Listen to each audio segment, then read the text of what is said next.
Bonjour tout le monde, c'est à mon tour de faire la petite capsule. Alors aujourd'hui, on est le jour 5 avant Noël et je vais vous en faire une autre demain, le jour 4.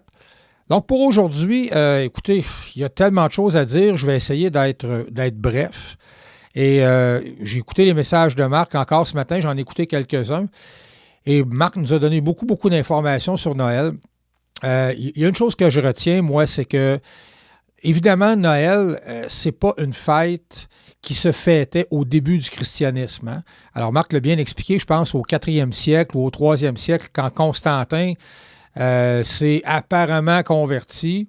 Il y a beaucoup de fêtes païennes qui, par convenance, sont devenues des fêtes chrétiennes, dont Noël, hein, la naissance de Jésus. Pour ma part, je ne fais pas partie des ultra-fondamentalistes qui pensent que parce que Noël n'était pas à l'origine prescrite dans la Bible, et je pense que Marc aussi partage mon opinion, puis évidemment, je pense que beaucoup de monde à Eva partage cette opinion-là. C'est pas parce qu'on fête Noël du fait que c'est plus culturel qu'autre chose qu'on fait quelque chose de mal contre la volonté de Dieu. Évidemment, je ne dis pas que tout ce que la culture nous instaure comme tradition devrait nécessairement être suivi par des chrétiens. Hein? C'est pas parce que c'est culturel qu'on devrait dire en tant que chrétien « Oh, c'est pas grave, c'est dans ma culture, je le fais comme tout le monde. » Non, non. Mais il n'y a rien dans Noël qui est mal en soi. C'est-à-dire qu'on en profite, hein? Mettons-le comme ça, on en profite avec le restant de la culture de ceux qui nous entourent au Québec, ailleurs au Canada, partout dans le monde. On en profite pour souligner la venue de Jésus. Et évidemment, bien, les gens sont libres d'en faire ce qu'ils veulent. On sait, on le répète à chaque année, la majorité des gens en font une fête surtout pour se réunir et se donner des cadeaux, une fête familiale. Le côté religieux, spirituel de Noël a pris le bord pour beaucoup de gens depuis longtemps. Ben, nous, comme chrétiens, normalement, on devrait justement en profiter peut-être pour en faire une fête, pas nécessairement ultra-religieuse, comme exemple les Juifs très orthodoxes qui ont des fêtes avec des...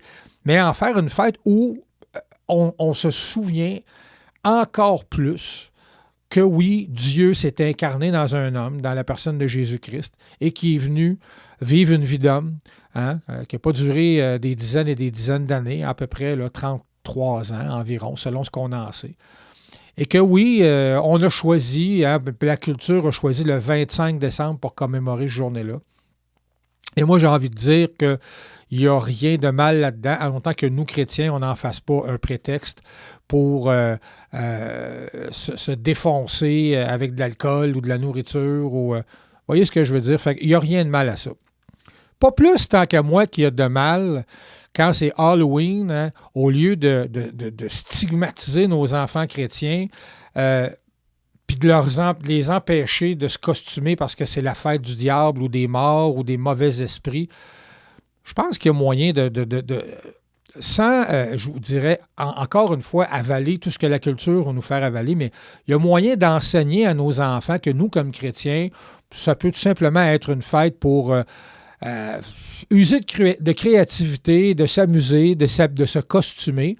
Mais tu n'es pas obligé de costumer ton enfant en démon, ou tu n'es pas obligé d'habiller ta petite fille en sorcière, ou tu n'es pas obligé d'habiller ton petit gars en mort vivant. Tu peux faire, tu peux trouver toutes sortes de manières créatives de rendre ça cute pour les enfants.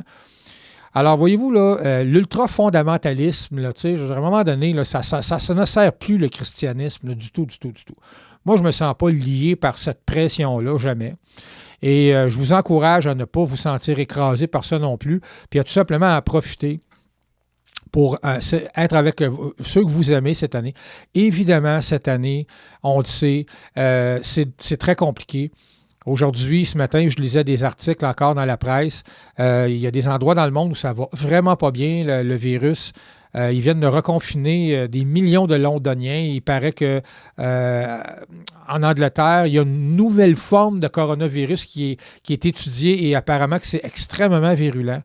Écoutez, les amis, on n'est pas sorti de cette pandémie-là. Il y a des gens dans le monde qui l'ont très, très, très difficile. Nous, ici, ça fait 2 jours qu'on dépasse les 2000 cas. On s'entend, on se fait répéter ça à tour de bras que si les gens, pendant les fêtes, ne respectent pas les consignes, ça risque d'être dramatique au mois de janvier. Le système de santé n'en peut déjà plus. Il y a déjà une dizaine d'hôpitaux qui sont sur des listes, là, je vous dirais, des listes d'alerte, dont le CHU ici en Estrie. Alors, les amis, je vous dirais, là, hein, si j'avais un conseil à vous donner, si jamais ça intéresse quelqu'un d'entendre mon conseil, c'est que ce n'est pas une bonne idée de se retrouver à l'hôpital présentement, et pas seulement parce qu'on a chopé le virus, mais pour quoi que ce soit. Moi, je vous dirais, là, faites attention au sport d'hiver que vous pratiquez dans les semaines qui vont venir. Ce ne sera pas dans les urgences qu'on va recevoir des meilleurs traitements pour les mois qui vont venir. Moi, j'essaierai d'éviter ça. Les gens qui pratiquent le ski, des choses comme ça, soyez prudents. Ce n'est pas le temps de se retrouver à l'urgence avec une jambe cassée ou avec un bras cassé ou je ne sais pas quoi. Vous voyez ce que je veux dire, hein? Évitons les hôpitaux. Et j'aurais envie de vous dire, les amis, en tant que chrétiens, en tant qu'enfants de Dieu, soyons des exemples. Hein? Les gens nous regardent beaucoup plus qu'on est capable de se l'imaginer. Ce n'est pas le temps de commencer en tant que chrétien à déjouer les règles à gauche puis à droite parce que c'est pas grave, parce qu'il y a toujours une bonne excuse. Soyons des exemples. Soyons des exemples. Ne contribuons pas à aggraver le problème, s'il vous plaît. Il y a assez de gens dans le milieu chrétien qui décrédibilisent le christianisme à tous les jours, de toutes sortes de façons, de par ce qu'ils enseignent, de par les gens qui suivent. Écoutez, on n'a pas, nous, au Québec, là, si on regarde notre petit territoire, là, on n'est pas un groupe qui est très, je vous dirais, respecté dans la communauté. Il ne faut pas se compter d'histoire. Alors, soyons des modèles d'obéissance civile et non de désobéissance civile.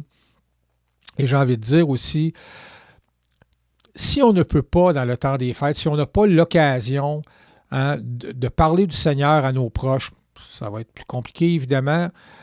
On aura peut-être l'occasion, par contre, de démontrer de la gentillesse, de la générosité, et pas seulement avec des sous, évidemment, de par notre personne. Soyons généreux, soyons gentils, soyons des vecteurs de douceur autour de nous. Faisons la différence. Moi, j'ai la possibilité de le faire dans mon travail à tous les jours, d'avoir avec les gens que je reçois dans mon travail une attitude de bienveillance, d'être gentil avec eux, de faire en sorte que quand ils vont retourner, après avoir changé leur pare-brise ou je ne sais trop quoi, qu'on va leur donner comme service, qu'ils vont quitter le commerce puis qu'ils vont se dire ouais, on s'est vraiment bien occupé de moi. Il y en a pour qui, je suis bien conscient de ça, là, que ça va être le seul temps dans leur semaine que quelqu'un va avoir été gentil avec eux. Fait que moi, je me dis, chaque occasion que le Seigneur met sur mon chemin pour être gentil avec les gens, pour être généreux, pour être bienveillant, bien, je les prends, ces occasions-là, et je remercie le Seigneur, encore une fois, pour le privilège que j'ai.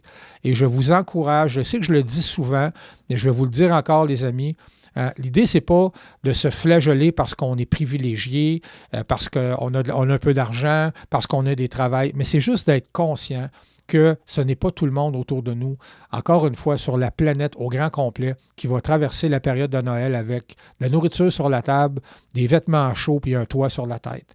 Il y en a qui sont dans des situations d'extrême pauvreté, même ici. Soyons conscients que dans les faits, on ne le mérite pas plus que n'importe quel autre humain sur la Terre d'être né ici et d'avoir les occasions qu'on a. Il y en a qui vont me dire « Ouais, mais moi, ce que j'ai, je l'ai ramassé, puis j'ai travaillé dur. » Je ne nie pas ça. Je ne nie pas votre vaillance, je ne nie pas l'énergie que vous déployez pour construire votre vie, pour maintenir votre vie. Je ne nie pas ça. Mais ce que je dis, c'est qu'il ne faut pas oublier que vous êtes dans une terre où coule le lait et le miel. Il ne faut pas oublier que vous êtes sur une terre où il y a des opportunités. Et il ne faut pas oublier que, encore une fois, ce n'est pas partout pareil. C'est facile de dire « Ah, moi, j'ai construit ma fortune, j'ai construit ma maison, j'ai construit mon plan de retraite. » Ouais. Encore faut-il que tu aies une job pour le construire, ton plan de retraite. Encore faut-il que tu aies la possibilité de bien gagner ta vie. Ici, écoutez, il y a des gens là, qui, en Occident en général, on peut encore dire, malgré tout ce qui se passe présentement, il y a des gens, ils en ont tellement d'argent, ils pourraient faire vivre des centaines de milliers de pauvres à travers le monde, mais ils préfèrent garder les milliards pour eux. Alors, moi, évidemment, comme chrétien, j'essaie de me dire, ce que j'ai, je le dois au Seigneur parce qu'on n'a pas aucun contrôle sur l'endroit où Dieu a décidé de nous faire voir le jour. On est ici, on est privilégiés. Soyez-en conscients, les amis. Et c'est une grande grâce que Dieu nous fait, qu'on peut juste d'avoir la nourriture puis de quoi payer nos comptes. C'est déjà énorme comparativement à des centaines de millions de personnes sur la planète. Alors, je ne vous garde pas plus longtemps. Je vais vous faire une autre capsule pour demain. Aujourd'hui, si vous avez du temps, prenez un 5 minutes seulement, ça peut être assez, un 10 minutes, un 15 minutes. Si vous avez plus de temps, tant mieux. Priez. Priez pour ce qui se passe, priez pour vos proches, priez pour votre protection, priez pour la protection de vos proches et priez surtout pour les gens qui sont dans le système de santé présentement, qui travaillent énormément. Demandez au Seigneur qui accompagne, qui donne de la force à tous ceux qui en ont besoin pour traverser cette épreuve-là et pour aussi avoir la force d'aider ceux qui sont plus faibles. Moi, mon frère, il gère un un CHSLD à Montréal. Il y a 150 employés sous sa gouverne. C'est beaucoup, beaucoup de pression, c'est beaucoup de responsabilités. C'est non seulement d'être un bon gestionnaire, mais c'est d'être capable d'entrer des gens dans ton bureau, de les écouter, te raconter leurs problèmes, des gens qui sont découragés, qui sont à bout de nerfs, qui sont à bout de ressources parce qu'ils n'ont personne pour garder leurs enfants quand on leur demande de faire du temps supplémentaire, parce qu'ils ont peur de tomber malade. C'est pas la joie, les amis. C'est pas la joie. C'est pour ça que c'est extrêmement fâchant de voir qu'il y a des gens qui ne prennent pas ça au sérieux, cette histoire de pandémie-là. S'il vous plaît, prenez ça au sérieux. Ce virus-là est réel. Et tant que ça ne nous frappe pas de proche, c'est une chose. Je ne vous souhaite pas que ça vous frappe de proche, bien évidemment. Mais quand ça frappe de proche, on se rend compte que oui, il y a vraiment des gens qui en souffrent et ça amène toutes sortes de problèmes. Alors, encore une fois, je vous souhaite une belle fin de journée dans la présence du Seigneur. Je vous aime. Je vous souhaite ce qu'il y a de meilleur à chaque membre d'Eva ou à chaque ami d'Eva qui écoutait cette capsule. Je vous reviens demain. En attendant, restez près du Seigneur et occupez-vous autour des gens qui ont vraiment besoin de vous. Merci. Bonne journée.